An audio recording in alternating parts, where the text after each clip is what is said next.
a computer program transcribe what's going on. And so we'll have a nice minutes document for this to be able to review later.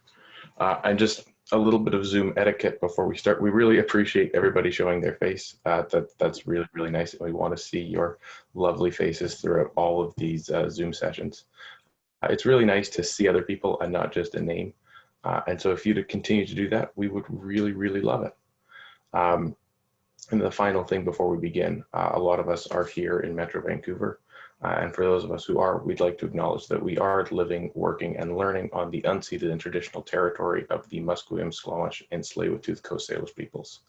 And finally, just a little bit of self-care. If you need to take a break, get up for a stretch, get some water, or visit the washroom, please do. We absolutely want you to be as healthy as possible during this. But if you wouldn't mind just sending everybody a quick note in the chat that you're going to be away for a little bit, that would be amazing. And with that, I think our founder, Keiko, has a couple of words to begin with. Hi, everyone. How many of you truly believe that you have the power to change the world? Raise your hands. Oh, that's amazing. Well, today I'd like to tell my story, actually, and discuss why art matters and why story matters. So let me start share screen. Let's see. Sorry, sometimes takes a little time to do so.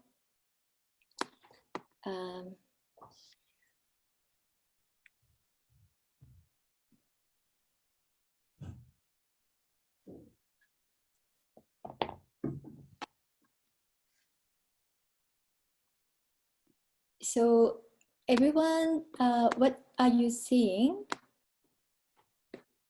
Can you tell me what are you seeing? We can see the why do we tell stories slide. Oh, perfect. Okay.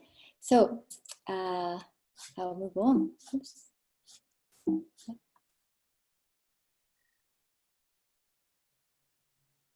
Okay. So this is a real true story.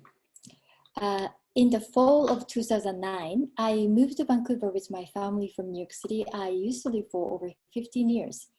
I also unfortunately got into a wheelchair life around that time when I was about 40 years old.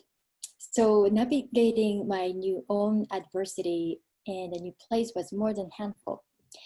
Shortly after I moved to Vancouver, I used to sit down in a cafe a couple hours every day to read newspapers while I was waiting for my daughter's preschool hours. So on the day, the January 5th, 2010, I came across one newspaper article titled, "I Joined My Mother's Club." This article was written by a daughter, a middle-aged woman like myself, who reflected on her childhood memories and found herself in her mother's footsteps, which was to start her own book club and grow a community from it. The last sentence of the article was, "Maybe I'm not so different from my mother after all." It was so well written and captivated my imagination.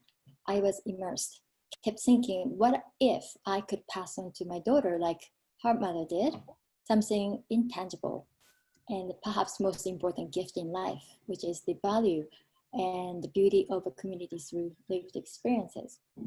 Would it be the most satisfying, rewarding things as a parent?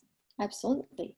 So this was kind of an action potential moment, perhaps triggered by this combination of my New Yorker attitudes, just do it, and also maternal instinct. For that, I wholeheartedly want to thank the author of the article for putting her story forward in the newspaper. The next slide. Oops. Okay, so I went home feeling so inspired, back the drawing board on that inspiration. But how can I make it happen? If you're a newcomer to the city without any connection and social networks, certainly the task seems daunting. But I was able to see myself in the story written by her in the article. Her mother was the same, the newcomer to the town. Anyway, I also love the concept of French salon of the 17th century, and the Cultural Science Salon in Paris during the early 20th century. Although the term salon was not used in my previous New York life, but this was filled with invitation to many salon-like opportunities with big thinkers, artists, people from all walks of life. So I decided to start a culture salon, opening my house to create the hub for stimulating conversation and learning.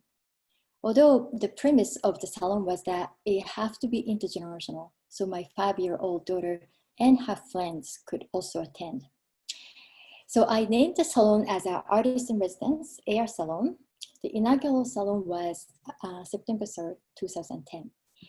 And this was the scene for the first salon. My friend Mega, I met at the Princeton University reunion in Vancouver. He was from Nepal and non-violent communication trainer. He provided the unique interactive workshop designed to encourage compassionate communication through various activities. As you see, many children and their parents were there. He also introduced a Tibetan singing bowl to the audience. It was truly memorable. So after this salon, I started programming the AR Salon almost every 2 weeks. For each salon, I found a community member or artist or scientist, whoever, who can talk about their passion with others. So 4 years passed. In 2014, I formed a nonprofit organization, VAX, with 4 other artist friends who I met through the salon. Because I learned from salon friends about the federal grant that are available to program such community-based innovation. Ever since, I applied for many public grants to support the arts for the community building activities. Grant writing was something that I truly enjoyed the most.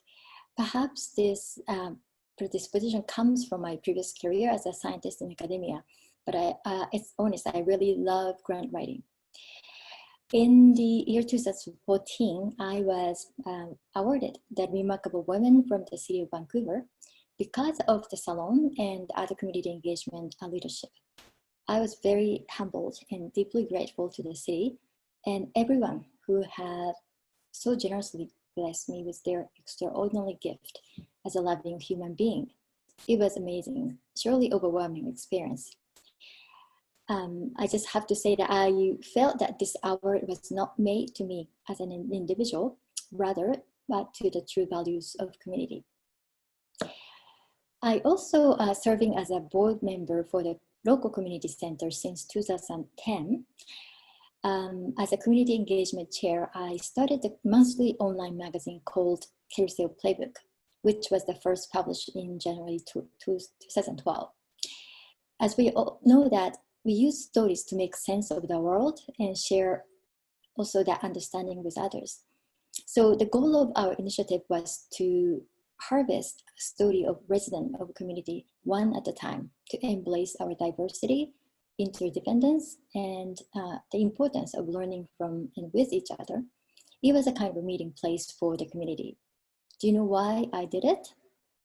I noticed that community center was operated as a service provider and there was no physical space, no program where residents can meet and mingle without paying a program fee.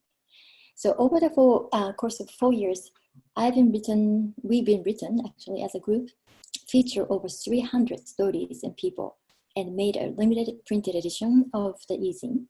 For some reason, we are nominated for the Best Online Magazine category of the Western Magazine Award, which was organized by Canada-wide Media, Western Canada's largest independent publisher. It was a great experience. And 2016, the AR Salon reached number 100, which means nearly 100 artists or community members had presented in the AR Salon. For the first time, I finally presented my story at the 100 marks because obviously people asked me to do so, but also I wanted to honor all of our friends who generously share their passions. And over the 6 years, roughly more than, I don't really count, but roughly speaking, perhaps 300 guests came to appreciate arts and creativity, and they often exchange roles and do some of the work of creative interpretation to become, in a sense, co-creators. For that evening, over 50 people came to listen. I made a short video to capture that evening and what the salon means to each participant. So I'd like to show you the video. It's about 20 minutes. Hopefully you enjoy it. So let me share.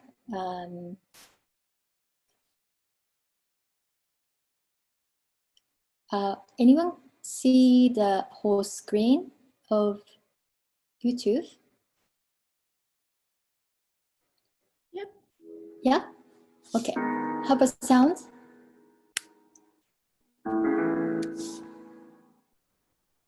Do you see the sound? Yeah, it's good. Okay, thank you.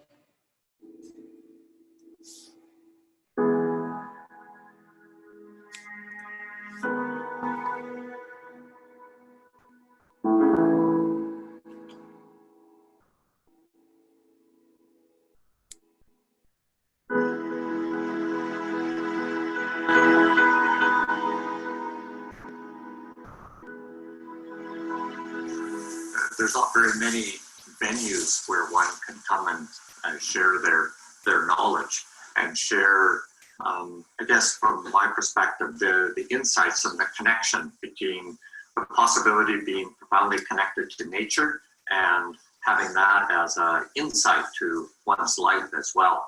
And through meeting Keiko, I'd actually been doing salons as well. We're a bit competitors there for a bit.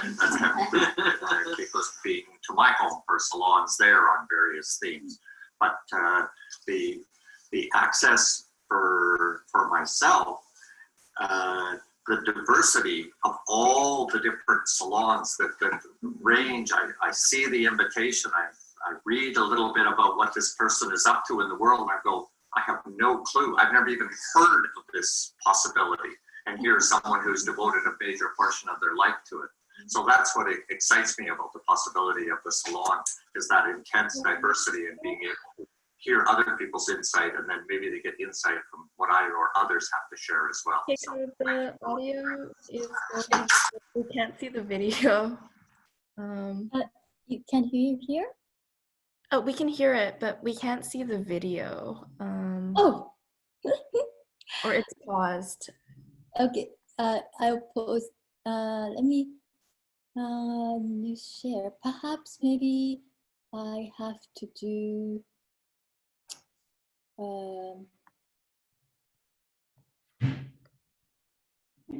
this.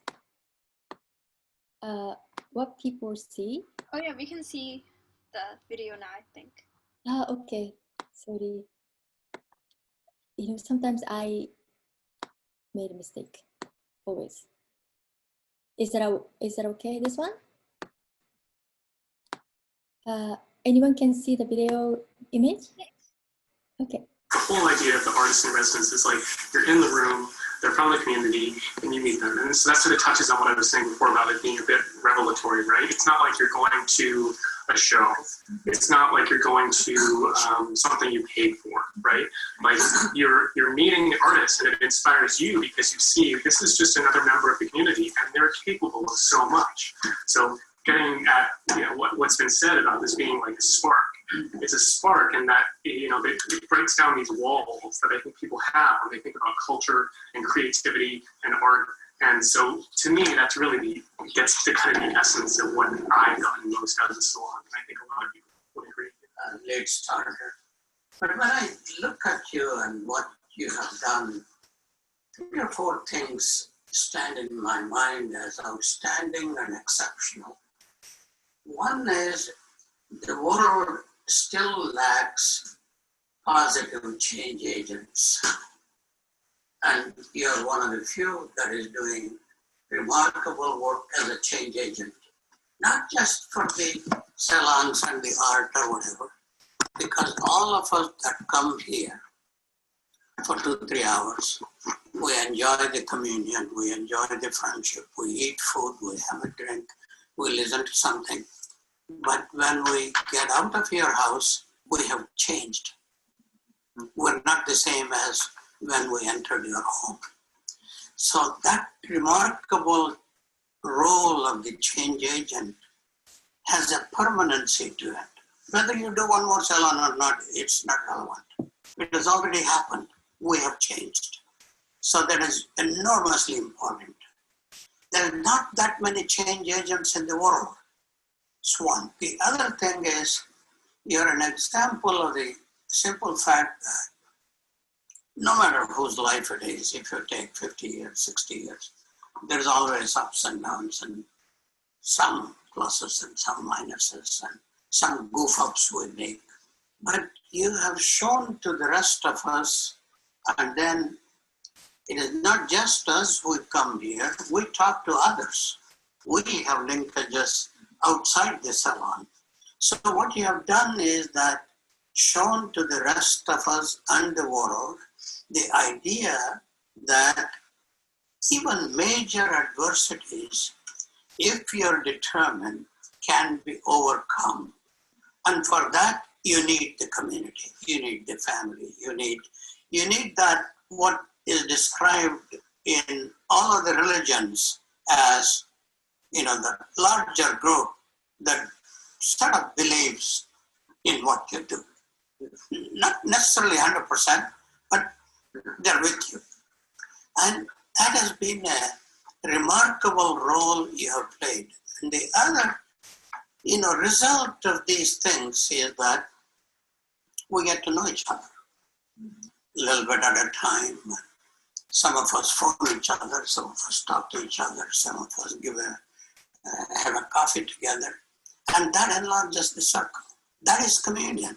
That's at the root of all the religions in the world. Doesn't matter whether you take Islam or Buddhism or anything. There is a gathering, there is a dispersal. And in the gathering and the dispersal, there is communion.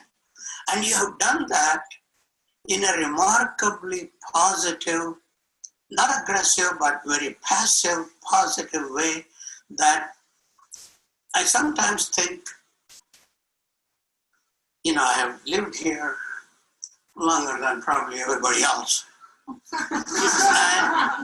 and you make me think, and you make me appreciate the fact that I have a lot to learn.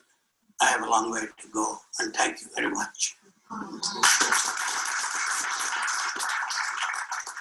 It's been a life-changing experience being involved in the salons. Think of the word community. It means community, come together in unity. And that is exactly what you have done here. There are people in this life, everybody is special in this life, just like anybody else. But there are people in this life who are pillars of strength, and I think of you as that way, almost like a beacon in the dark. And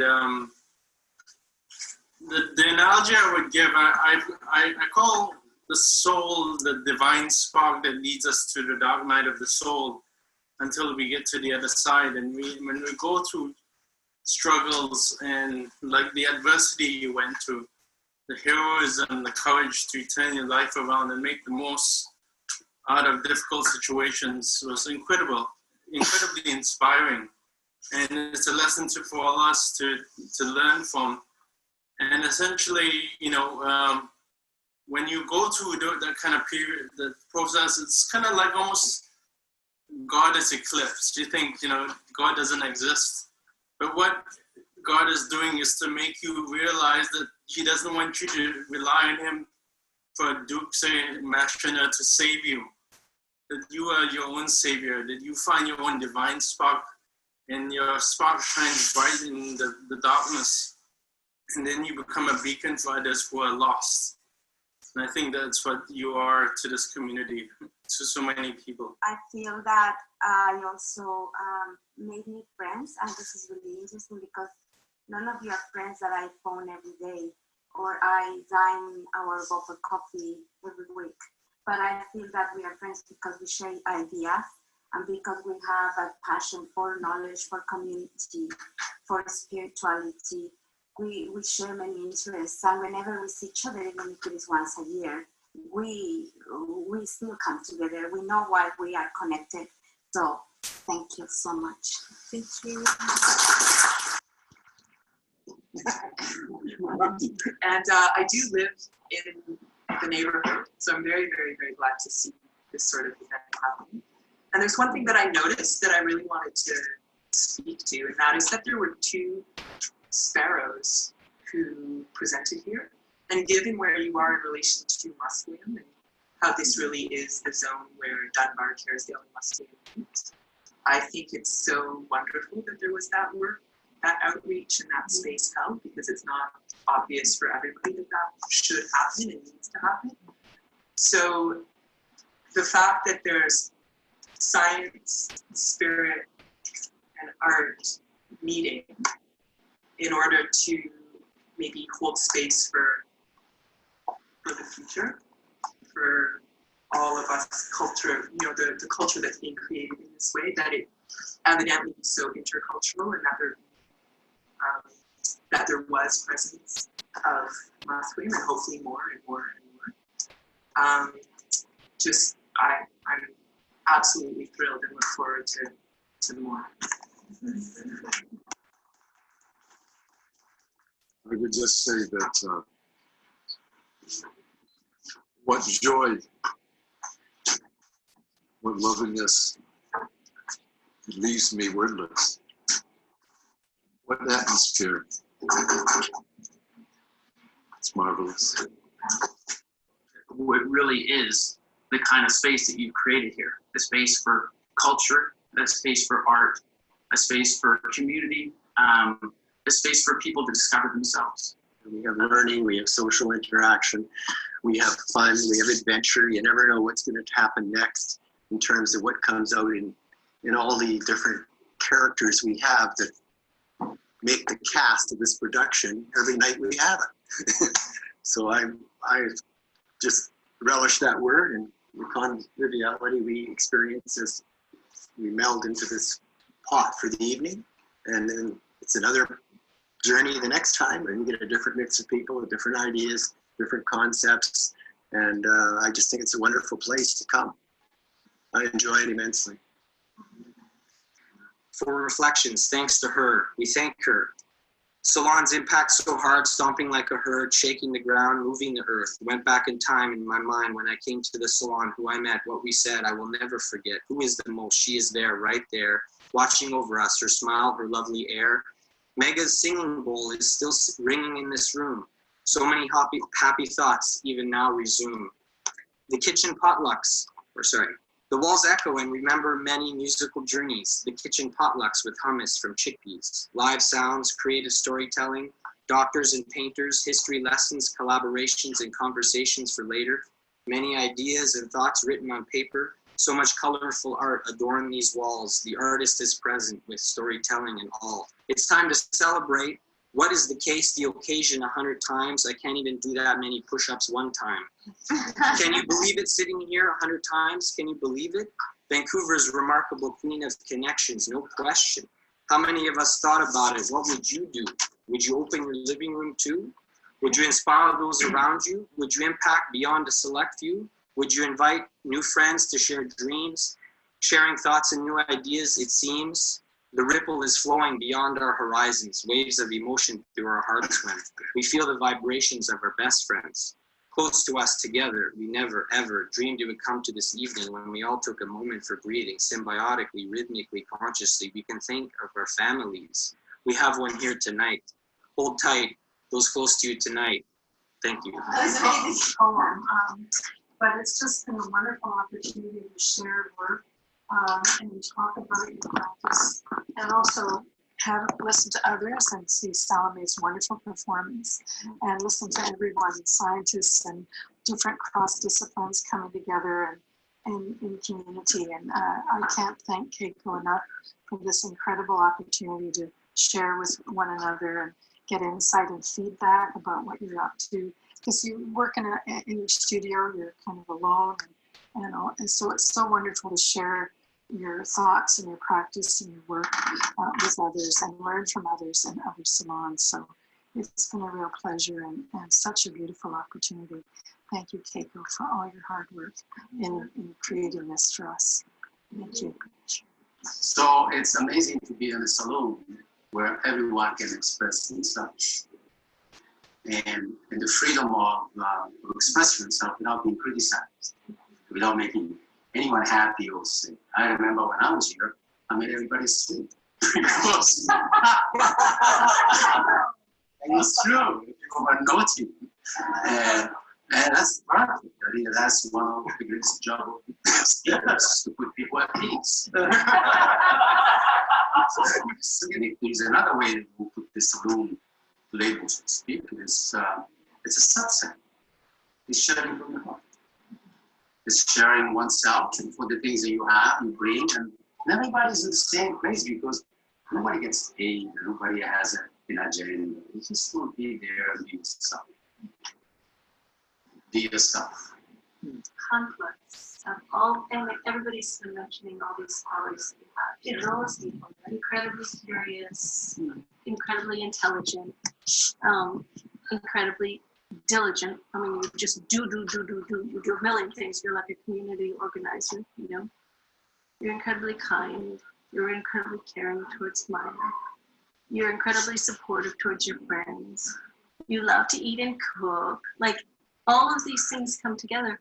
But the thing that to me is so amazing is that you can show us how to synthesize these things. You know, it's not like you say like, oh, I only live here or I only live here. It's like you're constantly saying like, how can I connect all these dots? Like, how can I really have a really whole life, you know, like a whole life, like the dream of how everyone wants to live. That's why when you say like, oh, everyone's an artist, I know it's a catchphrase for you, but for you, it's like, oh, everyone has this potential to live to their best, most creative capabilities, right?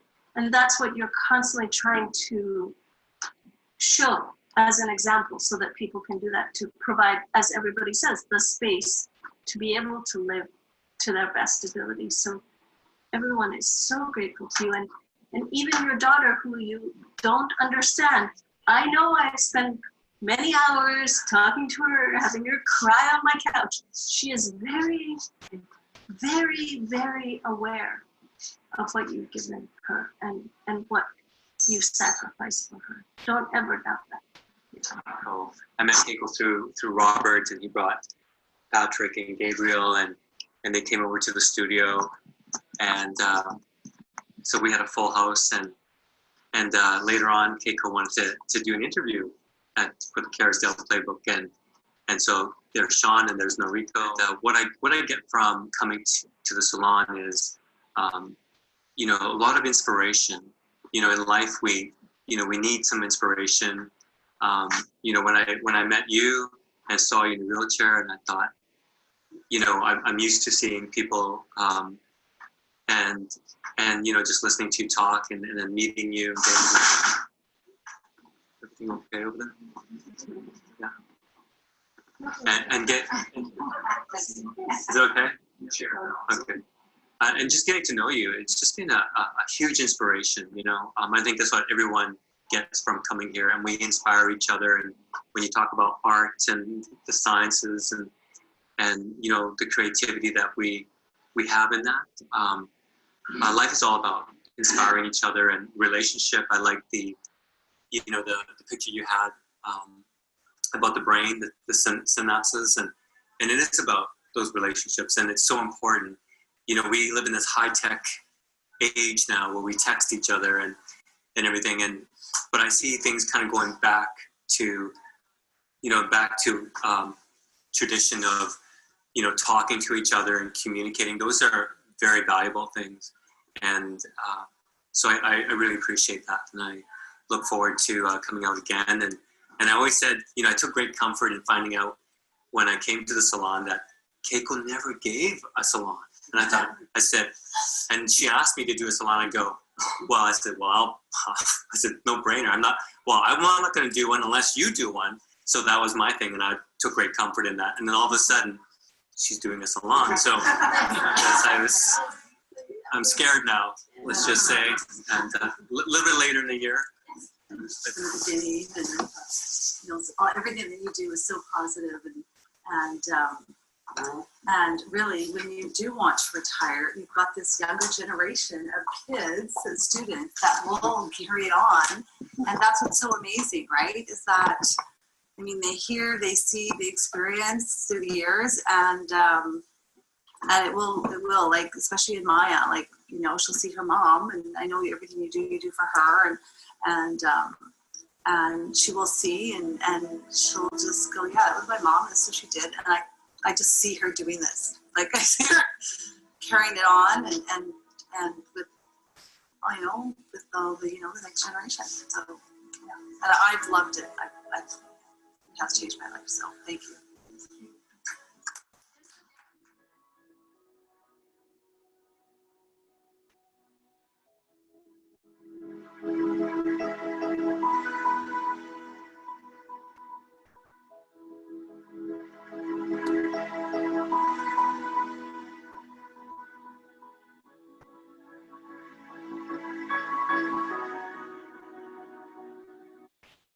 Okay, thank you, everyone. I go back to my presentation back. Yeah.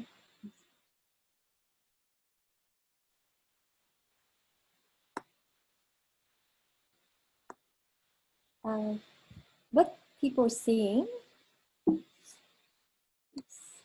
We see your slides, but the photo and a YouTube link. Oh.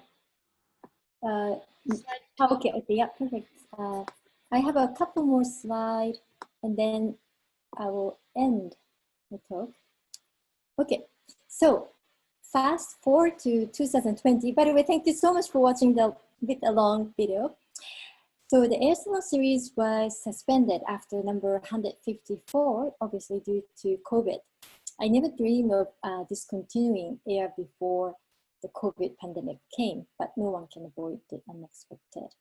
But I rather see this post as an opportunity to reflect what's needed, what's possible. So going back to my kind of aha moment from the Global Mail article back in 2010, storytelling is inherently participatory, not just interactive. In a sense, it's response to your command, but instigator constantly encouraging you to comment and contribute and join and take action. So in a sense, each of us has a power to change the life of others through art. So later on, our course leader will touch on our collective project to produce a magazine together, so stay tuned. So this is another visualization of why art matters, why we need to tell our stories. So as you can see in this image, trees and seeds represent the ideas, you know, inspirations, resources, and the people and the collectives to make up the whole healthy creative communities. So this is my last slide. And this is a very famous quote by Shirley Chisholm. She was the first Black woman elected to the United States Congress. She said, if you don't give a seat at the table, if you don't give you a seat at the table, bring a folding chair. And I would add a story too. So with that being said, let's acknowledge that the time we have for each other are very short. We have only 2 weeks to go. So please do what you need to do to be present in this time. And at this time, just be curious and feel empowered to take action, gain deeper understanding of issue and context of today's most pressing matters, and become knowledgeable about any issues like anti-racism or climate change resources, whatever, and reflect on what the possible positive change in the human spirit that we might see arise and foster after this global crisis. So I want to challenge all of you to share your ideas and tell your story as a way to connect others and to let others see themselves in your story. You have more power than you think, so be an agent of change. So that's my contribution. I'm back to Eric. That was very nice. Thank you, Keiko. Welcome. That was lovely. So next, we're just going to do a short little activity. And particularly, we want to talk about what gifts you can bring to this group, but also what you need from this group to realize those gifts. And what we're doing, the whole point of this is we want to come up with a community agreement, a recognition and an understanding of what we all have to offer each other and what we all have to request from the group in order to engage to the fullest potential. So I'm going to go ahead and share my screen here, but I'd also like to ask everybody to pull out a phone or open up a new tab just so that we can get everybody contributing to this. And so you should all see this, what gifts you can bring to the group. This is our big first question. So if you can pull out a phone or pull out another tab on your computer and go visit this website, polev.com/flap685. And then from there, you'll be able to enter your responses to our question. They'll show up on here in a nice little word map, word web. So if I could just ask everyone to visit that website, polev.com/flap685. We'll all be able to start contributing here to our community agreement.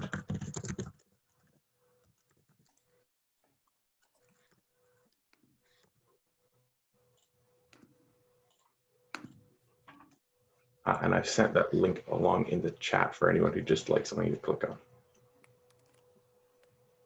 Awesome. I see getting lots of contributions, insights, curiosity, perspectives, uniqueness. Thank you for bringing those gifts to our group.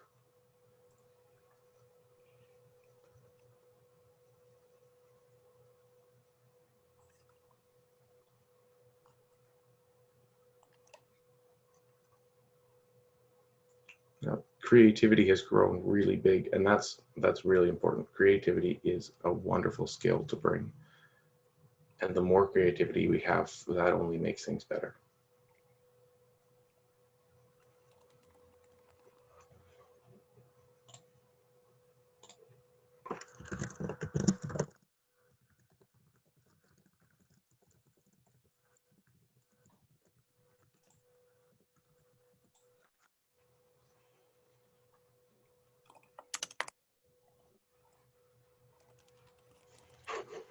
Oops.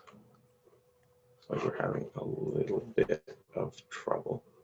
So we'll just take a second here.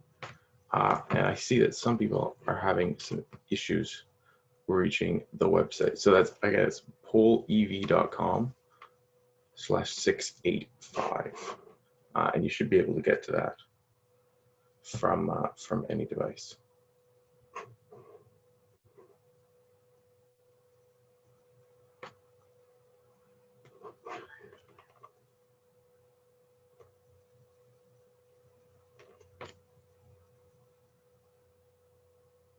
Thank you, Sophia, for sending us that link.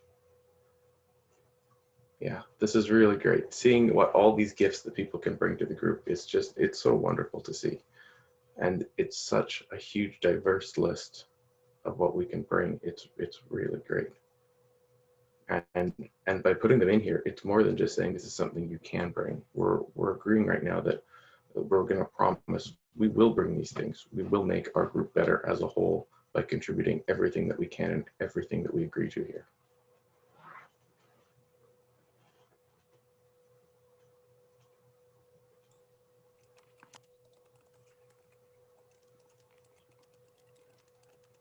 And I'm loving that these answers just keep pouring in, but I think we'll have to wrap this one up in just a couple of seconds. So if you've got a couple final things you'd like to contribute to the group, type those in now. But otherwise, it says the poll is full. Well, that's perfect. We've reached our target of 40 responses. That's amazing.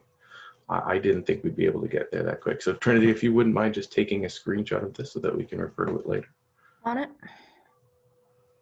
And then we'll be able to move on to the next one. And the next one is the really important one, which is what you need from this group to realize those gifts, because we're all we're all facing our own challenges, and we all can't work alone in a bubble. And so we need to ask our group for support to say, what do we need from everybody to be able to contribute to the fullest extent of our abilities. And so moving on to the next one, you can access it from the same link, but you can see what do you need from the group to realize these gifts.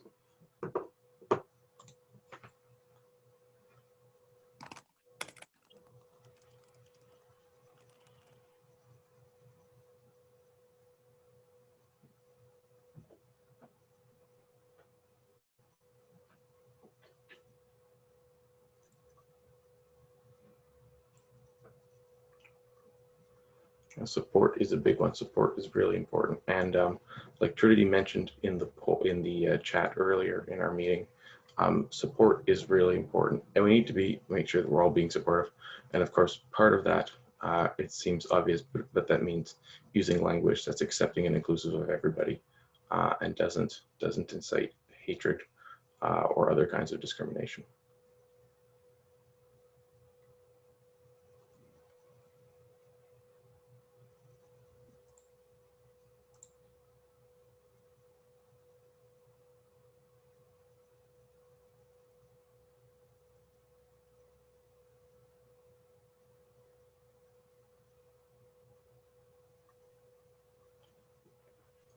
Oh, this is just, oh, these are so nice. Open-mindedness,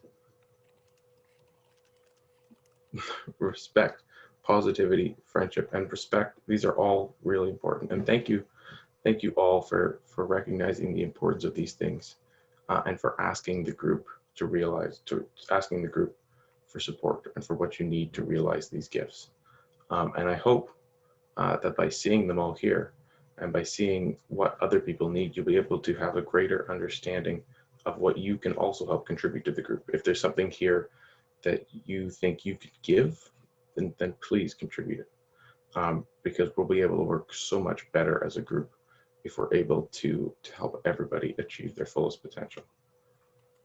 And so that's about all for this short activity. We can take another screenshot of this one. But to reflect back on this, as this community agreement, we'll have this as a sort of a touchstone throughout the entire FLAP program.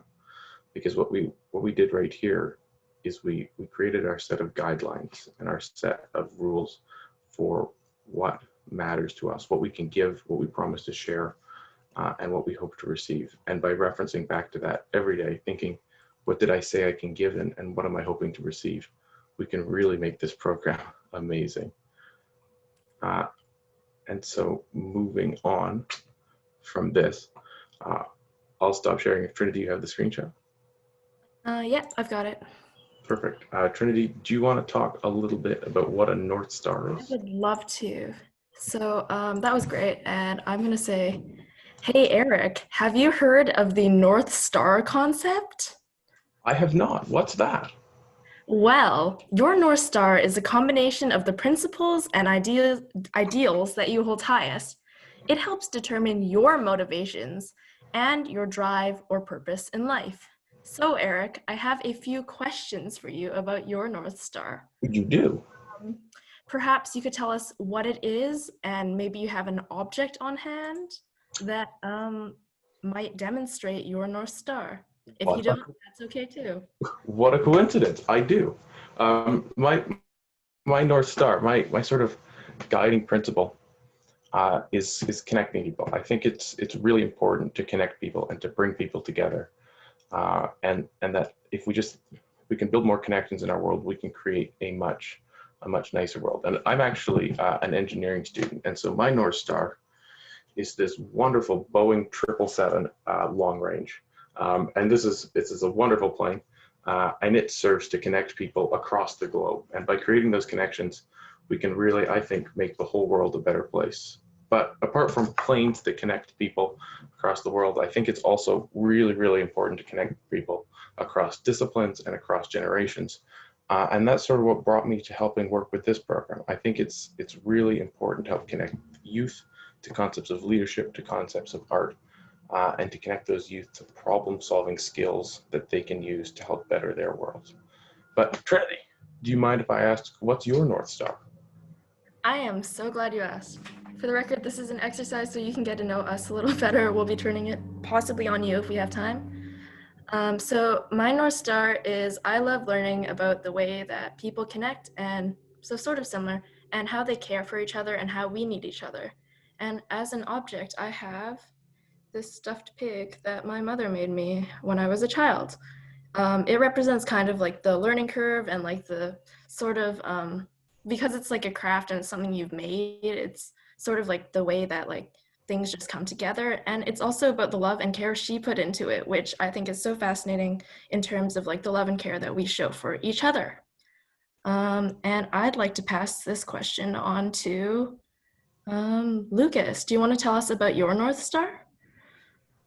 Happy to. So personally, I'm always driven by this need to sort of inform, right?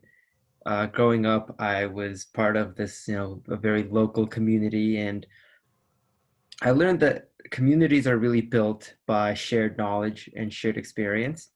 And, the best communities are built on the ones with a strong foundation of open communication with one another, right? So to a large extent, I learned that sort of shared knowledge comes from local journalism. And that's why I got into journalism personally, to, better my local community by better informing my neighbors. And so I have a pen. This is the pen with which every, journalistic project I've ever done begins. And I think, it's helped a few people get better information about what's going on around them. And I hope it can influence many more. Kieran, would you like to tell us what yours is? Yeah, definitely. And just let me know if my video or audio is cutting out. I've been having a little bit of, some trouble with my connectivity recently. So in my life, my kind of North Star or guiding principles that kind of dictate my actions revolve around kind of treating people with compassion and empathy, a love for adventure that kind of often manifests in traveling, exploring new places and cultures, and being involved creatively. So I really thrive off human-to-human connection. It brings me a lot of happiness to meet people, develop relationships, and learn from others. So this is kind of manifested in me doing my master's degree in international development right now.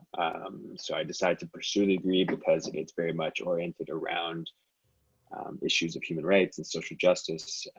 It's focused in, globally, many different countries. It offers the work offers opportunity to go abroad and meet a bunch of different people and expand your knowledge around the world. And my research is centered around cultural production, so both artistic and sport-based.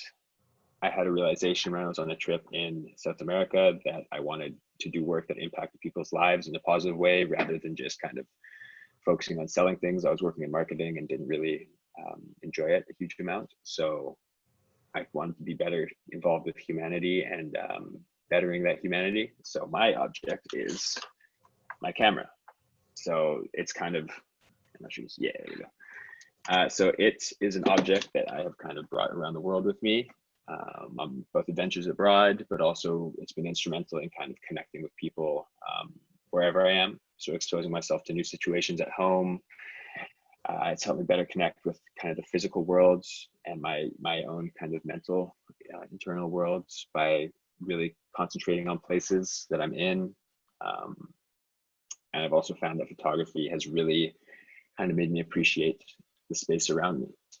So yeah, it's all brought me here. Excited to be part of the program that's focused around art and kind of social issues and social justice and creating relationships with all of you, connecting with people. So Rachel, would you like to do the honors? Yeah, so I feel like I'm a very fluid person. So when I woke up this morning, like my North Star was different than what it was yesterday. But when I woke up this morning, I felt like my North Star was more about like vulnerability and just connecting to people on a really deep level, like doing everything that I can to kind of like unpack like the hidden parts of myself, of others, and the world around me. and like doing everything in my power to be as truthful as I can, like whether I'm communicating by speaking or creating something visually or writing something. I do like everything in my power to be as honest and concise as possible. So for my object, I did want to show my really old high school sketchbook. This thing has, like, I've written in here, I've drawn in here, I've cried in here. It's like, I don't know, I have many sketchbooks, but this is like a main part of myself, and it's cool to see how I've like grown as like an artist and stuff like that. But yeah, it's a part of me, and it's like, it completely is like a physical representation of like my vulnerability as a person. But yeah. Maybe I'll pass this on to Keiko.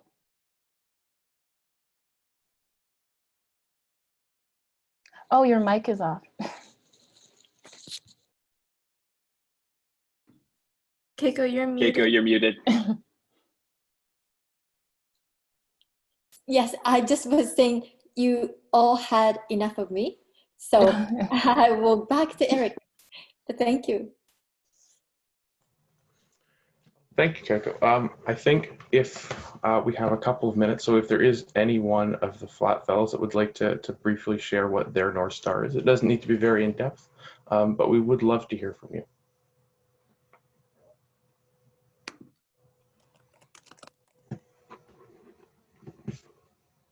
You can raise your hand to start or use the reactions to, no, there's a thumbs up reaction. There's not, I don't remember where raise hands is, sorry.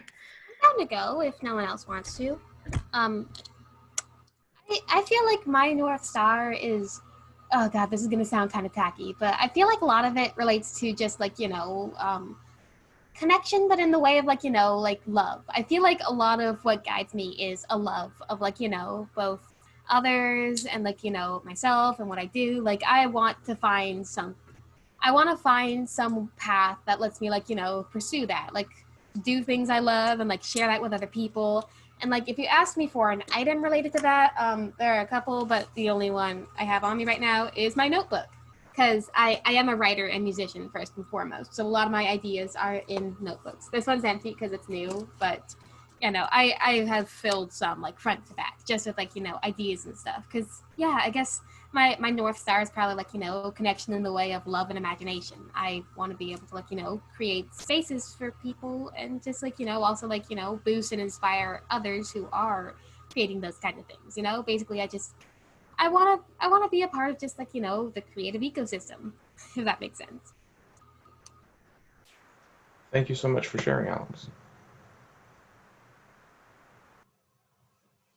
I mean, I can go next. I think my North Star is, well, I kind of seek to make the most of my time. Like, I think that's a really strong core value, is to just kind of like do as much as I can to like, at least with the abilities I have, make the biggest difference I can in the world.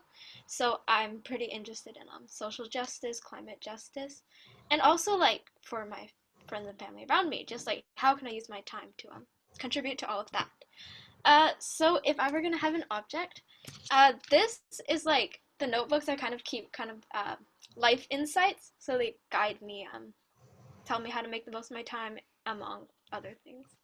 Yeah. That's awesome. Thank you, Sophia. Can I go next? Of course. I think I really enjoy making people smile, whether it's through comments or through like a joke or something relatable. So like, I like doing, like I volunteer a lot. And so whenever I do stuff like that, I always make sure to be with the public so I'm able to make them smile. I'm not in my room right now, so I don't have anything that will really like represent that, but I did make a quote that's on my phone. Here it is. Oh, it says, "There is no such thing as ugly, only different types of beautiful," to really boost people's morale and let them know that like to make people smile and like just boost up their confidence, because a lot of people do need that. And yeah, thank you. That's very nice. Thank you for sharing, Nicola.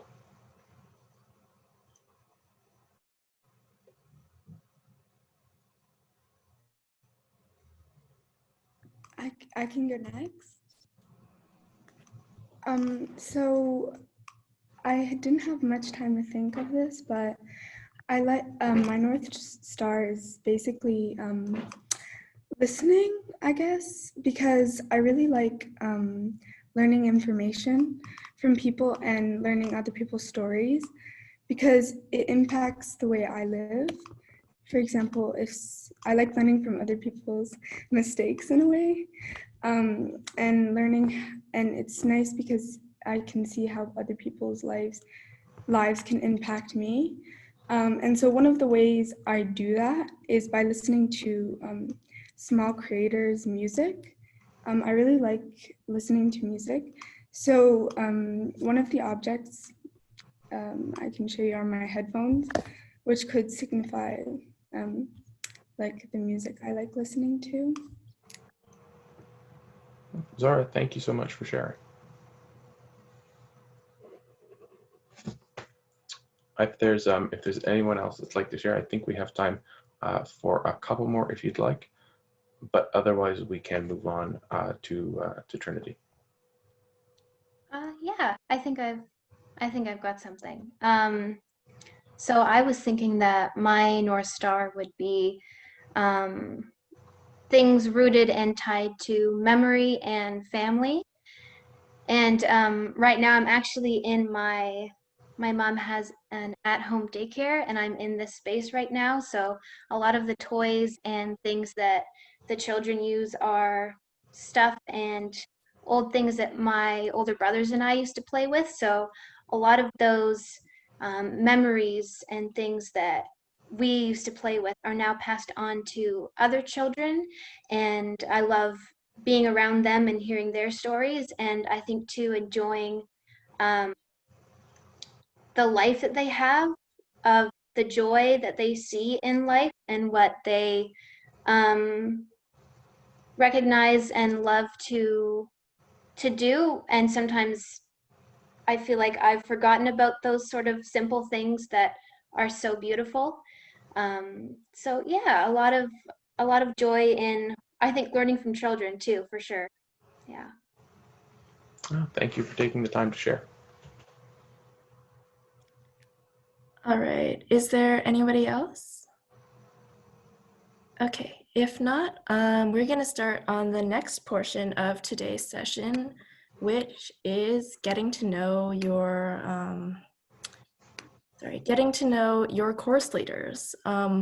So I'm just gonna start with a sort of interview, and we'll start with Lucas, who goes and teaches FLAP 101, Journalism as Social Change. So Lucas, we have a few questions for you, and then after that, you guys can go ahead and ask him your questions. So to start, Lucas, how long is your course? My course is self-paced, so you guys can take as long as you want or go as quickly as you want. But all in all, there are 8 different modules, 8 different aspects of journalism that we're going to cover, from writing skills to interviewing to research to quality control. So yeah, it's going to be kind of intensive, but it won't be too much work, I promise.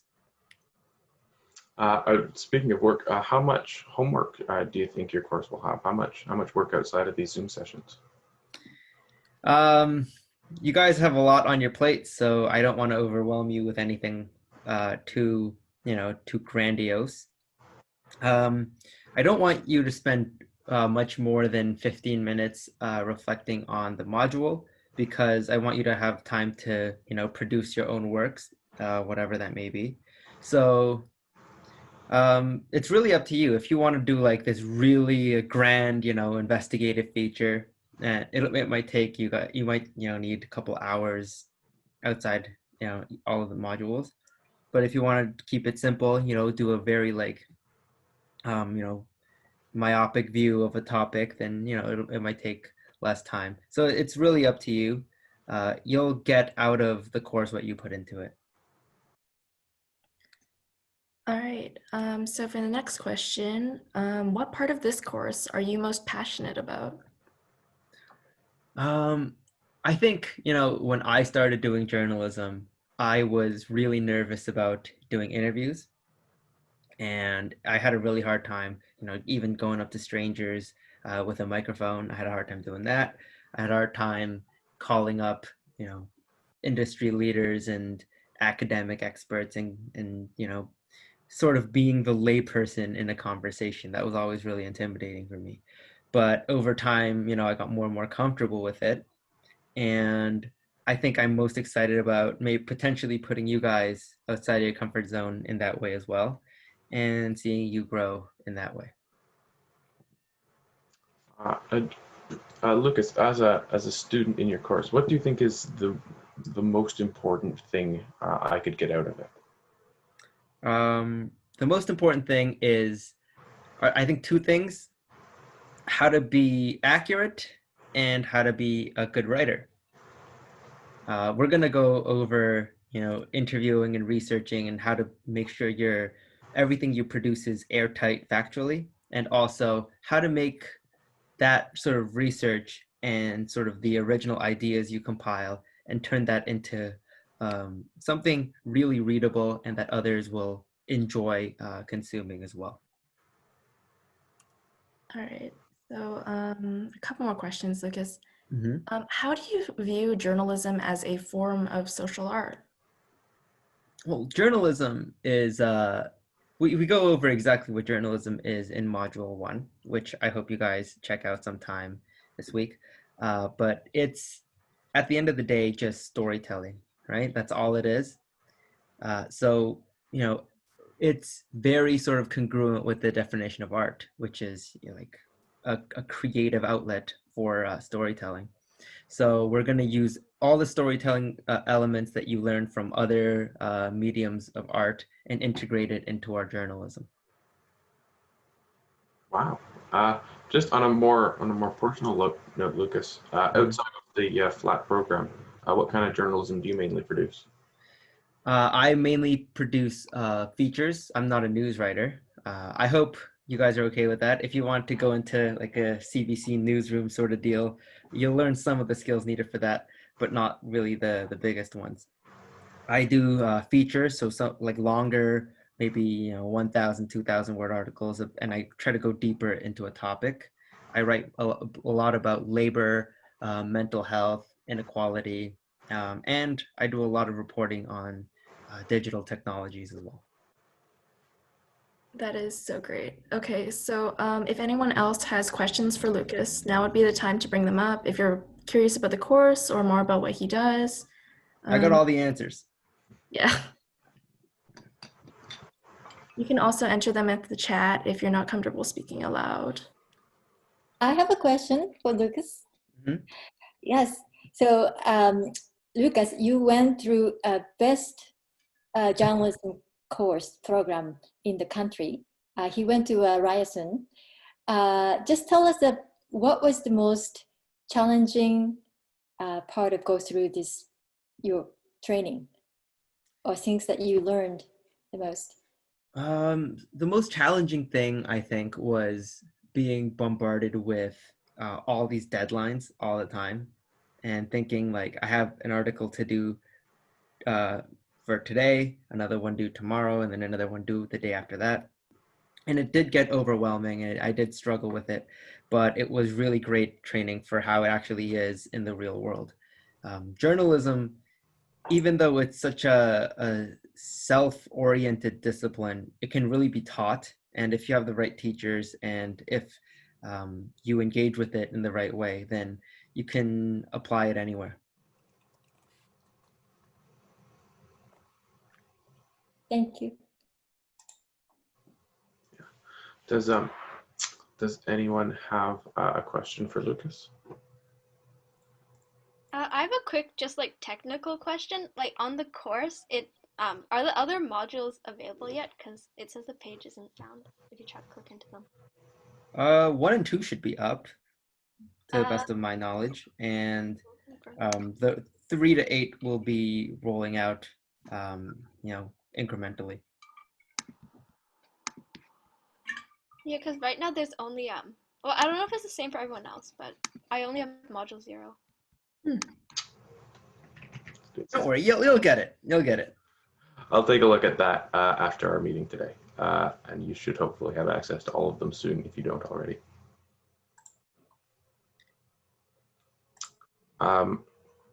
Just Lucas, I have another quick question. You know, something, say a little unfortunate happens. What happens if I can't complete an assignment? That's totally fine. You know, the assignments are to sort of sharpen your skills. If you think you have certain skills already, feel free to pass on the assignment. And, you know, if you miss an assignment or sort of the group really moves on to a certain field of journalism and you haven't done that module, those assignments can be done at any time, and all of them won't take very long. So I won't make it really hard to catch up.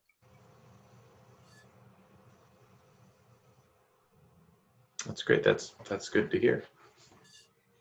One last question, if anybody has any, or all right. Lucas, I was just wondering, for your course, what kind of like supplies do we need? Let's say like apps, or I don't know. All you need is sort of your mind and a word processor. Google Docs is free. I don't know if you guys get Microsoft Suite, if you prefer using that, but there are, you know, countless word processors out there. It's good journalistic practice to record your interviews, but there are some technical limitations with that, so I'm not going to really force that too much. If you have a phone and a laptop, then you can, you know, call somebody on speaker, have a recording app on your laptop going, and record your interviews that way. But it won't be a requirement that you have that done at the end of the day. So really, I think all you need is sort of yourself and maybe just a computer. Thank you. All right, so moving on, we're gonna move to Rachel, who is the leader of Design in Action, FLAP 201. So just to start, a question for you, Rachel. How long is your course? Yeah, so it's going to be the same as Lucas's. So it's going to be 2 weeks long. It's going to be spread out amongst 4 modules. And how much homework outside of these Zoom calls do you expect that students will have to do? So after every time that we meet, we will be like discussing the past module. There shouldn't be that much. I think more near the end of it. So the last week, that's when we're actually going to do like more intense, specific technical design stuff. But I don't want you to, I know that you guys are just learning, obviously, so I don't expect anything super huge or elaborate. So just spend as much time as you can on it. Like at the end of the day, I want you guys to create something that you're proud of. So it all depends on how much time you put into it. Thank you. What do you think is the most important thing that we're gonna get from your course? You're gonna obviously learn like some basic design, like technical skills, like layout skills, but you'll also learn about, I don't know, finding your own personal aesthetic, finding your own personal voice to be a vehicle for whatever beliefs that you have, whatever passions, social issues that you want to address. So we're going to use design to let those out. Well, that's fascinating, Rachel. In a similar note to Lucas, what specific part of your course are you the most passionate about teaching? I'm passionate about seeing where everyone's at, like in terms of their skill levels and their personal, like social issue interests. I'm really interested in the dialogues that we'll be getting into I'm really interested in seeing like how people like grow mentally and also like how they grow stylistically and design wise as well. So yeah, that's what I'm excited to see. Rachel, you're a designer. Where do you find inspiration? Well, I find it in a lot of random places. Like I can look at like the layout of like a takeout menu and be all like, this is very inspiring. But then I can also like sit down and watch like Netflix or something and see like the opening sequence of a show and be all like, this is inspiring as well. So I can get it from like a lot of different spaces. And yeah, I feel like if you really look closely, you can find design in like pretty much anything. Like everything that you interact with every day that has words on it, that has like a design or a layout on it, it's like a designer made that. So something to think about. So we see design everywhere. Mm-hmm. Why do you think that that design we see is important to our world? I think it's important because in the historical context, when you look back on like certain parts of history, you're going to remember most likely, obviously events, but you're also going to remember the aesthetic. You're going to remember the design. So when you think of the 80s, people may not think of like all the political, obviously they're going to think of the political issues that happened during that time, but they're also going to think about what was the style of the 80s? What were people wearing? What did the design look like? Like what did the 90s look like? What did the 50s look like? I think we get a better sense of time when we can associate with things visually. So that's why I think it's really important and really relevant, especially during this time. Thank you. At this time, does anyone have any questions for Rachel? If you don't feel comfortable, you can drop them in the chat. Keiko? Hi, yeah, Rachel. So you and Lucas will be creating the magazine, collective magazine. I was wondering, would you be willing to invite students to co-create design of the magazine? Yeah, I think it would be like a really cool idea because it's like for everything that you guys write, there could also be a graphic associated with it that you guys could kind of all weave together. So yeah. Yeah, that'd be interesting. Thank you. Thank you, Rachel, and thank you for your question, Keiko. Does anybody else have a question for Rachel, maybe about the course, but also about her experience as a designer? Can you guys hear me? Oh, sorry. Well, I'm just wondering, like, how did you get into design at first, and like what did you take to like further yourself as a designer? It took a lot of I went around in circles a lot. So when I graduated high school, I remember my guidance counselor asking me, what do you want to do? And I was just all like, I know I want to do like business, but I also want to do art at the same time. And I went to a very, very, well, it wasn't that small, but I lived in a very small town in northern Alberta. And because the industry there is like predominantly oil or healthcare, they don't really push you towards anything that's very creative. So I just assumed that I should just go and get a general degree in college. So I took English and I took psychology, and then I still had like a very burning passion for art. So I decided to freelance for a few years until I built up like a thick enough portfolio, and then I went into design school. Yeah, and I went to design school in Vancouver at VCC, and the program was really like enlightening, and it was like that's probably like I went to 2 different design schools, and that one was definitely like the cool one. So I don't know, it's more of like following what your innate instincts are. So if it's gravitating towards design, if it's gravitating towards art, or even like journalism or photography, like just go with it, because you don't want to waste your youth going around in a circle like I did. But yeah, I hope that answers the question. Awesome. Yeah, Nicola? It's Nicola. Nicola, sorry. Do we need anything, like any websites or like types of technology for this course?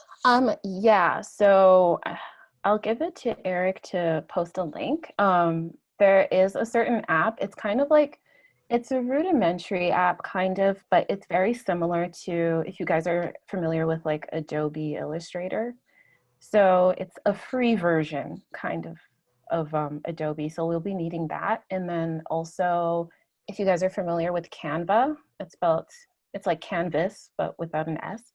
We'll be using that for poster design and stuff. So those are the two things we'll need. I used Canva to create the quote that I told you about. Nice. See, so you already have a background. That's good. Yeah, I used Canva to make my EP cover. Yeah, see? It's like, it's good for everything. And it's like any skill level. Well, thank you, Rachel. Thank you for your answers, and thank you for everyone that asked questions. Is there anyone else that had any more questions for Rachel? Oh, yep. So, are there going to be like tutorials for the application we have to install to draw on computer? Yeah, I'll provide a quick tutorial. So this will be more of like next week, but yeah, there'll be like a little quick overview of how certain things work. Oh, okay. Yeah. Anyone else? All right. If that is the last question for Rachel, we will be moving on to, last but not least, Kieran, who teaches FLAP 202 Resilient Cities through Placemaking. So we'll start with the sort of more simple questions. Kieran, how long is your course? So my course is 5 modules, each of which are based on the 4P method of learning, which I believe we will go over at the end of this. If not, there's an asynchronous video. So the asynchronous portion of the course should, I think, take about 30 to 45 or 50 minutes per module, with assignments being maybe another like 30 to 60 minutes. That includes kind of discussion. And I totally get that, you know, certain people will be more inspired by certain activities. So if you're really feeling passionate about something, like feel free to take a bit longer and really dive more into that, because I totally understand if there's something that I'm really drawn to, I'll want to completely immerse myself. And so I totally get that. And then also, like, once you've submitted your answers on Canvas, just make sure to kind of check back, because everyone else will be submitting stuff too. So just to take, you know, 5 minutes and maybe try to read some answers, or 5-10 minutes, and then actually have a little discussion, which we can then further dive into in the live session as well. That's really great. As a student, what do you think is the most important thing I could get out of your course? I would say one of my main goals with the course would be have people better understand kind of space and place around them, and how people really interact with place, and how you can build meaning through interaction and construct the environment around you. I think it's so important to understand the connections between the world and systems in place, and community and people around you, and how you know, how people around the world use kind of placemaking and different responses to shape their communities, and especially in the COVID-19 pandemic. There's been a huge range of examples that we will kind of go through. And I mean, I guess my goal would be to inspire you and want to actually want people and students to use some of these, or use different methods to kind of interact with your own community and create change and be agents and actors of change. All right, and as sort of a tie-in to that question, what does this course mean to you, and why did you create it? So it's important to me for a couple of reasons. So I'm interested in kind of how people interact with space, and how that how it kind of impacts like community development, city infrastructure, and people's lives. So in my thesis, my project centered around how access to programs of art and sport impact communities and kind of individuals, specifically in Colombia. Colombia's been kind of devastated by a long-standing internal conflict that's been, it's led to a lot of people dying, a lot of families being torn apart, communities torn apart. But there's been some really unique and creative ways that people have tried to bridge gaps between communities and kind of heal and move forward as a country. So this course has really allowed me to find more examples of creative ways that people have been responding to social issues and public health issues, and I've just found the research fascinating. And through creating this course, I kind of better able to understand my own research and how I want to approach it. Wow, that's really interesting. I'm getting more and more excited to follow along with your course. On a more personal note, what part or what module of this course are you most excited to share with everybody? So I am a photographer, and as a photographer, I'm most passionate about the use of photography to highlight and kind of inspire discussion. So we definitely use that in the first module. And if you're really kind of taken by it, feel free to approach any aspect of the course with it. But I just think it's such a great medium for kind of people to visually represent their strengths and their weaknesses of communities or their lives, and start kind of dialogue. And it's just fun, and yeah, I think it's just given me so much in my life. So I hope other people feel the same way. Thank you. A last question before we move on to everybody else's questions. This is more of a logistical one. How much homework do you think we're going to get from your modules? So I think I may have mentioned, I think about 30 to 45 minutes, depending. And again, if you're more taken by something, feel free to spend 3 hours on it, but you're not required to. Thank you, Karen. I've got just one more question that popped into my head before we of course, let everybody else ask. But have you been involved personally in placemaking before or during this whole pandemic thing that's happened? Yeah, definitely. I mean, I remember back when I was in high school many years ago, I was involved in creating a community garden in Vancouver, and it still brings me a lot of pride and a lot of happiness. I always pass by the garden and I see people kind of congregating in the space and connecting with each other and connecting with the garden and growing foods. So that was kind of I think my first example of it. And then in Toronto recently, I've been kind of involved in a group that there's been people doing murals in neighborhoods. I'm not a painter, but I've been kind of documenting the process with my camera. It's given me like a new appreciation for some streets and back alleys that I otherwise wouldn't really have had the same relationship with. Okay. At this time, we're opening the floor. Stephen? Yeah, so I came into this call late, so you might have mentioned it already, but what exactly is the course about? Because I know it's called Resilient Cities, but it seems there's I'm just kind of, I don't really know yet. Yeah. So the course kind of explores how cities and people have used placemaking to kind of become more resilient in response to the pandemic. So, whether it be community building or critically engaging with communities through other ways or through place and challenging kind of structures in place. So the modules kind of cover personal and private space, public space, social support networks, and something that's very, very, pertinent and important is how cities respond to disasters and how they heal. And finally, we'll look at the kind of explorations in mobility. And everything's going to be looked at through the COVID-19 pandemic. I have another question. It's just, you said placemaking. What is placemaking? Yeah, so placemaking is kind of a process used to kind of engage with local people to turn the places that they live in into places that kind of fully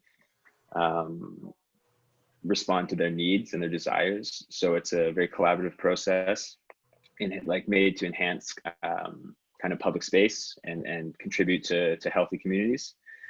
So there's very wide range of techniques that we'll get into a little bit. Yeah, but it's really about building communities through different kind of techniques.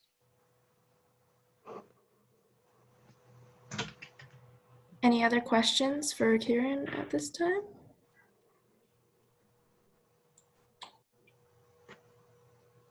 Well, I do have a couple extra questions, just sort of logistics again. So are there any sort of specific supplies or apps that you think we'll need for your course?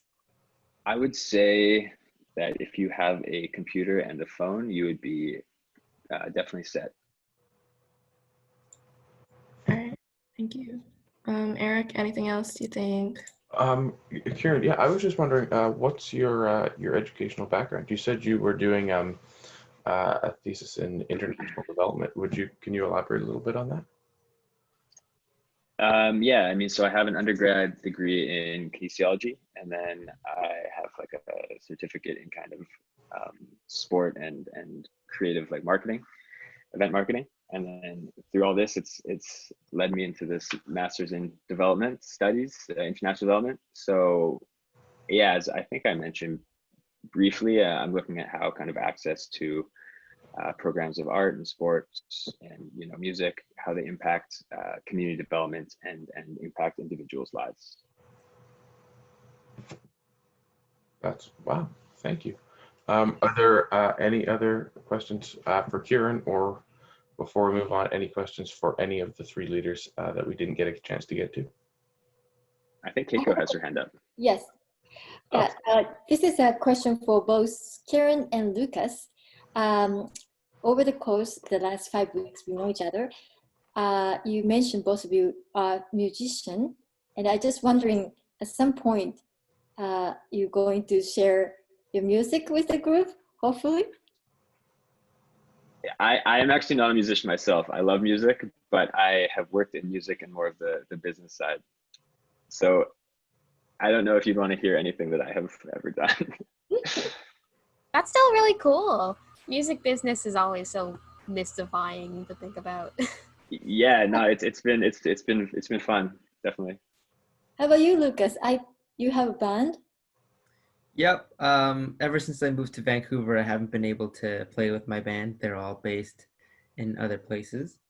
But if people are interested, I can drop a SoundCloud link or something like that at the end. That would be amazing.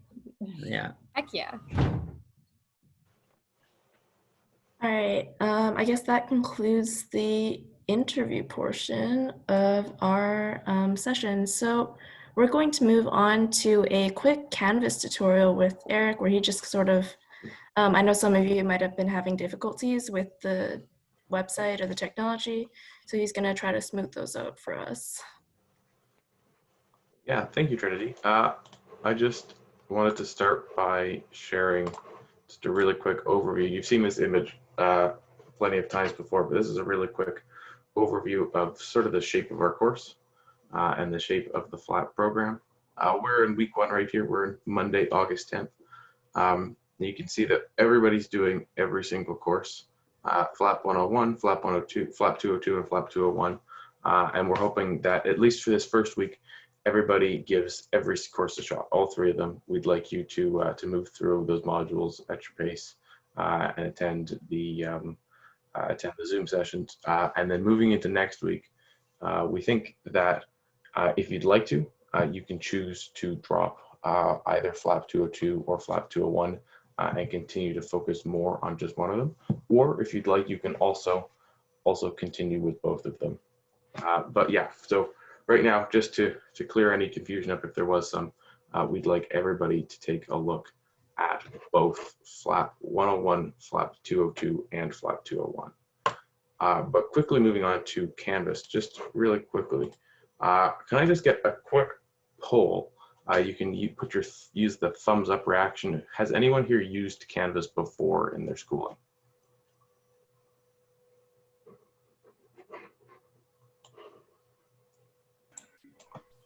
2. Okay, that's not so bad. It could be worse. It could be 1. So Canvas is a really powerful learning management tool. It's what we're going to be using to navigate through the whole course and for all of the asynchronous learning. And I hope everybody got a chance to log in this weekend.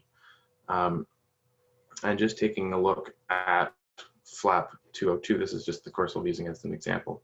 As you're moving through Canvas, the first thing you'll find is the home page of the course. And this has the description. It's got an overview of all the modules, and it's where you can navigate to everything. But if you start with module 1, you'll find clicking on this brings you to this page. And this is a list of all the different modules, all the different pages and documents and assignments in module 1. And you might notice that some of them are grayed out. And that's because we've set up Canvas just to go through everything in a specific order. And so right now, as a student, I've only completed module 1, just the introduction and watching the video.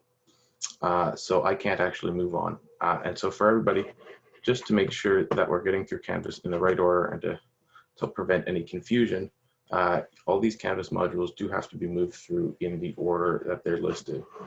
And so from this introduction to module 1, you can navigate through Canvas by clicking the next button. And then as you go through the pages, clicking the next button at the bottom, you'll be able to progress through. And then here we can see 2 people. Thank you, David and Maya, for responding to this discussion. And as you move through the Canvas modules, you'll see that more and more of them get unlocked. And then you'll be able to hopefully, not hopefully, we'll be able to for sure move through the entire course in sequential order. I hope that helps make Canvas a little bit more clear, a bit less opaque. Of course, if you have any questions about Canvas or about Zoom, you can always email me. My email is up here in the contact information and support page in every Canvas module. You can get me through the Canvas inbox or also send me an email to my personal email. That's me right there. So that's been a very, very quick introduction to Canvas. I have a couple minutes to answer any questions if somebody has a specific one about Canvas. Otherwise, like I said, you can reach me by my email.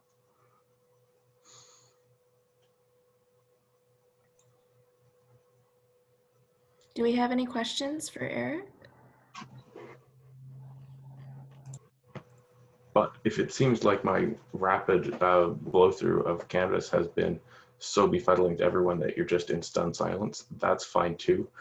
We can move on to Trinity, and she's got an activity to talk about briefly. All right. Yes. So I'm gonna really quick. If you guys remember, we had a video about the 4 Ps of learning, and that's what our course is based on. If you don't really remember, that's fine. I'm gonna go through them really quick, and then we're going to do an activity based on that. So just like super fast, the 4 Ps of learning are presentation, practice, production, and publication. They were developed by Noam Chomsky, who was a language teacher. And so just like super fast overview, presentation is where the instructor presents new information, the students and the instructor explore together, and the goal of presentation is to get fully engaged with the material that you're learning. Practice, the goal of practice is just to reinforce new learning concepts, and it might include games, readings, or other activities.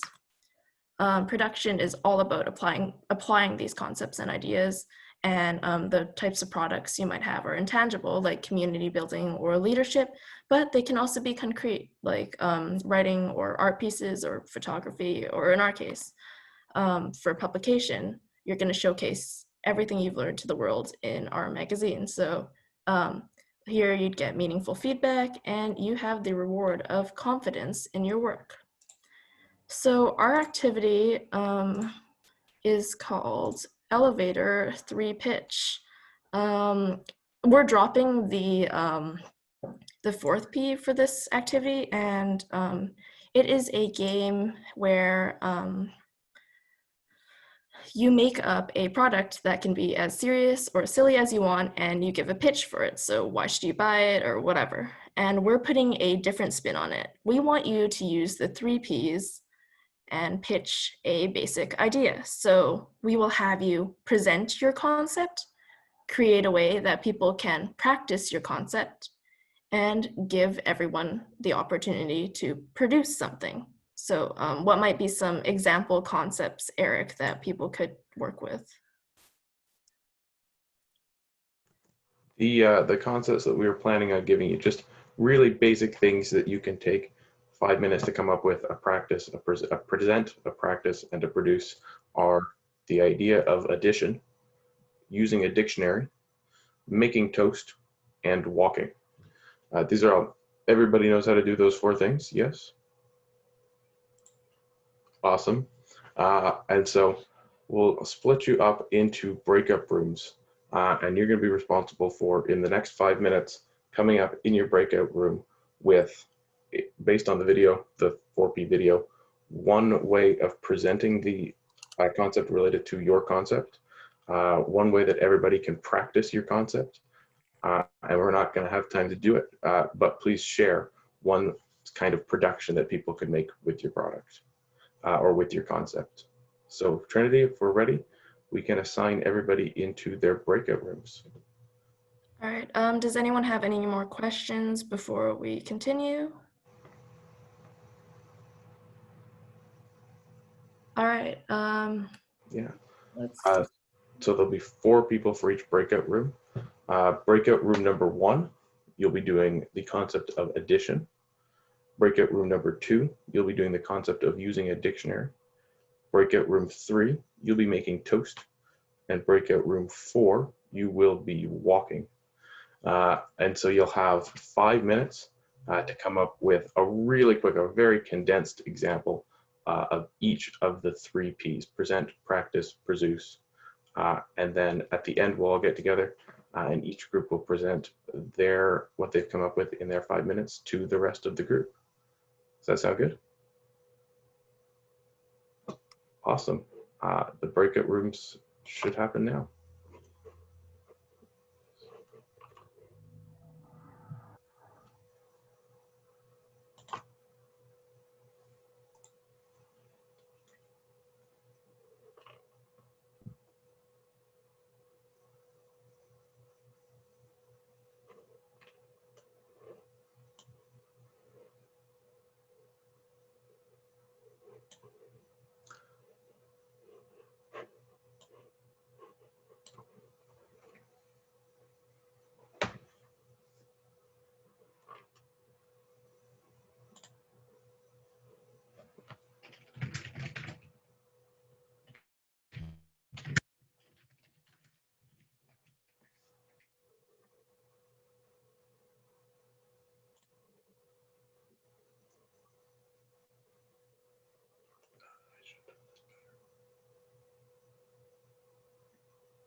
Not too confusing, I hope.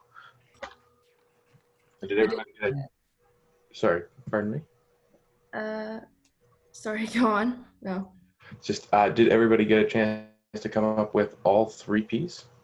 Yep. Kinda. Is there any group that would like to go first for their very quick 2-minute presentation?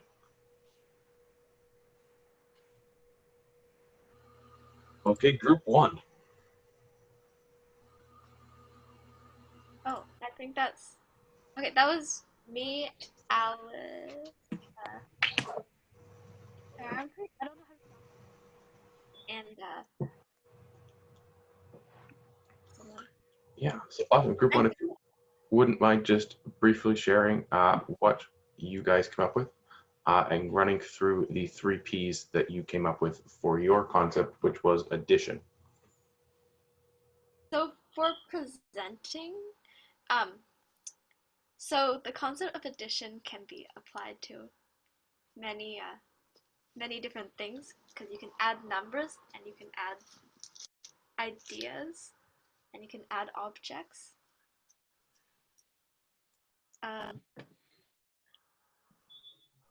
You can also add people to create a large brainstorm for ideas in certain subjects. Yeah, we didn't have. We were still trying to figure this all out. So sorry if it's a little like crazy. This is a learning experience. Yes, it is. I'm trying to think now. Well, for sorry. Like we can also add like energies together, like volunteering, like it requires many people, and then we can share the parts, and then yeah, something like that. Yeah, so for practice, a few things you could do are you can do addition math worksheets is one way. You can practice taking something and putting something with it, because that's also adding. Thank you. And did you, what did you have for your production aspect? One idea was like creating a song together, because everyone's adding like their instruments or voices together and ideas. Just like generally like group work, like working as a team, and then yeah, producing something together. Yeah, or interacting with other people. Yeah. Awesome. Thank you very much. Group 2, would you just quickly run through your present, your practice, and your produce? Thank you very much, Group 1. But let's learn about using a dictionary.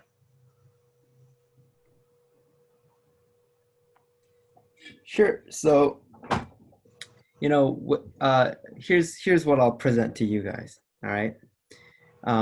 You know, in like all of human history, all of our shared knowledge can be condensed down. If you break every concept or an idea down, you keep breaking it down, all you have at the end of the day are just words, right? The words we use to communicate with one another. That's like the bedrock of everything we know, are the words we use. And so if you think of words in that way, a dictionary is actually just a catalog of human knowledge, right? A dictionary actually just contains everything we know. And so I think that's why using a dictionary is probably the best way to broaden your horizons, to learn different things, and actually just to become smarter, right? And so here's what I want you guys to practice, right? I'm gonna give you guys a sentence in the chat.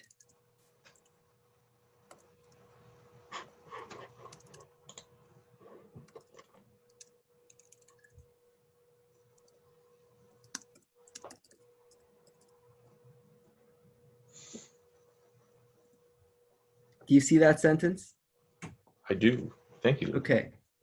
Do you know what that sentence means? No. Can you explain it to me in your own words? You probably can't, right? So try going to a dictionary, figuring out all the words that you don't know in that sentence and what they mean, and then try explaining it to a friend or a family member later on in the day, what you've just learned. That wouldn't be possible without a dictionary. Thank you. Is there someone from Group 2 who could present their quick present for what a dictionary,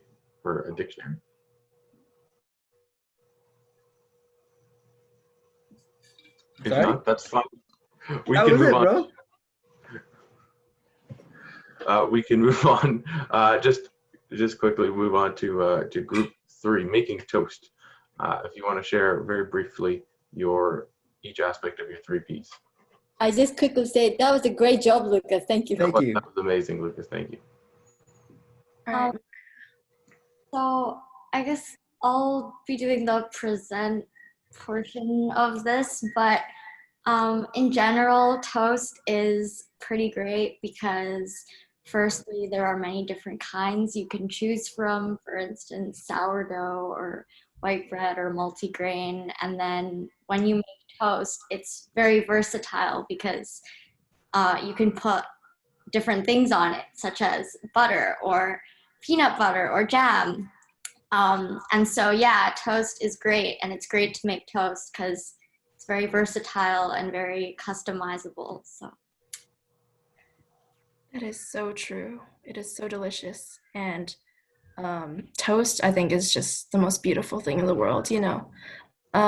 So for toast, you're going to need to have different kinds of bread, or, you know, just one kind of bread. You're going to need a toaster, some electricity, and maybe a topping. And that's our present. So just imagine this, you're at home, you're in your kitchen and you see all these different types of bread. You can make toast so many ways. So what I would like to practice and to go into the aspect of trying that is you could use your toaster. You could potentially use a toaster oven. Fun fact, Trinity's never made her own toast before. I did not know that until now. Sorry, with a toaster.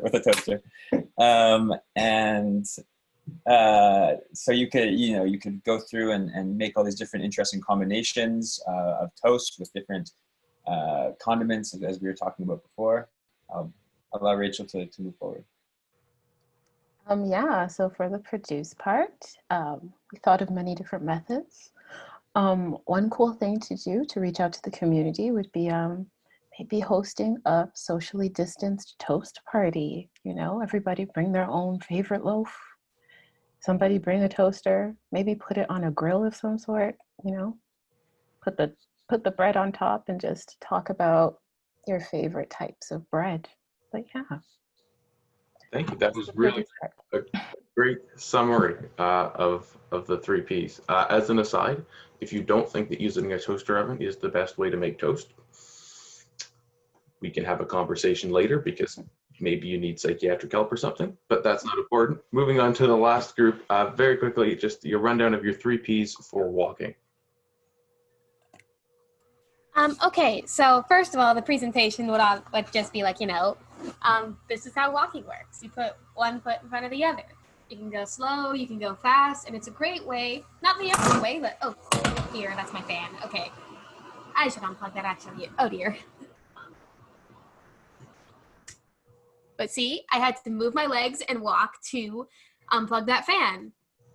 Walking is very convenient for going across small spaces. Again, it's not the only way. You can get around any other way. You know, you can run, you can skip, you can use a cane, you can use a wheelchair. Anything is possible, but walking is very nice. And it can also, like, you know, be a good way to, like, navigate around your neighborhood.